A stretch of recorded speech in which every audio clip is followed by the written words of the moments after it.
एक दफा का जिक्र है, परस्तान लोक की रानी परिगुल रोज रोज एक जैसी ड्रेसेस पहनकर थक गई होती है।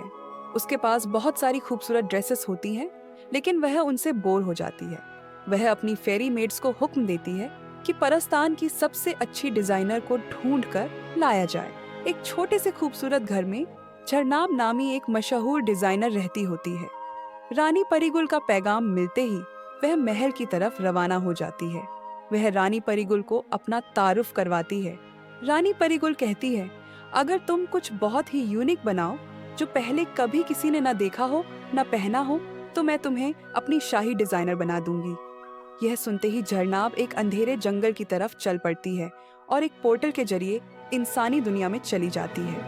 इंसानी दुनिया में वह अपनी एक डिजाइनर दोस्त नेलोफर से मिलने जाती है। वह उसके कमरे की खिड़की से अंदर दाखिल होती है और नेलोफर के कमरे में रखी खूबसूरत ड्रेसेस को देखती है। इतनी देर में नेलोफर आ जाती है और इतने अरसे बाद झरनाब को देखकर हैरान रह जाती है।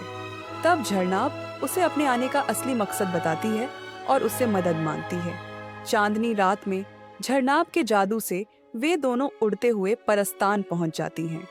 वहां वे दोनों मिलकर काम करने का फैसला करती हैं और कुछ बहुत ही यूनिक बनाने की सोचती हैं। उनके पास सिर्फ 5 दिन का समय होता है। दोनों बहुत मेहनत और लगन से ड्रेसेस बनाती हैं।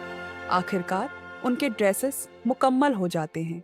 वे सभी ड्रेसेस लेकर महल की तरफ चल पड़ती हैं और रानी के दरबार में पेश होती हैं। रानी परिगुल हुक्म देती है कि ड्रेसेस दिखाए जाएं। एक एक करके सारी परियां ड्रेसेस पहनकर रानी के सामने आती हैं।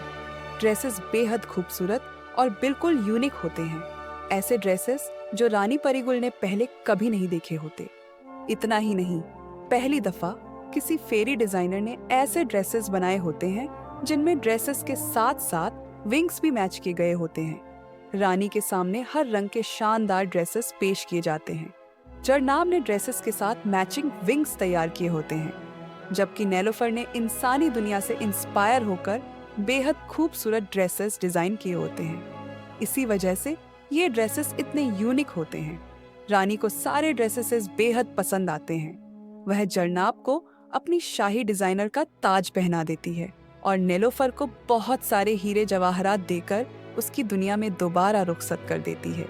इसके बाद झरनाब शाही महल में रहकर परस्तान के लिए और भी शानदार ड्रेसेस बनाती रहती है।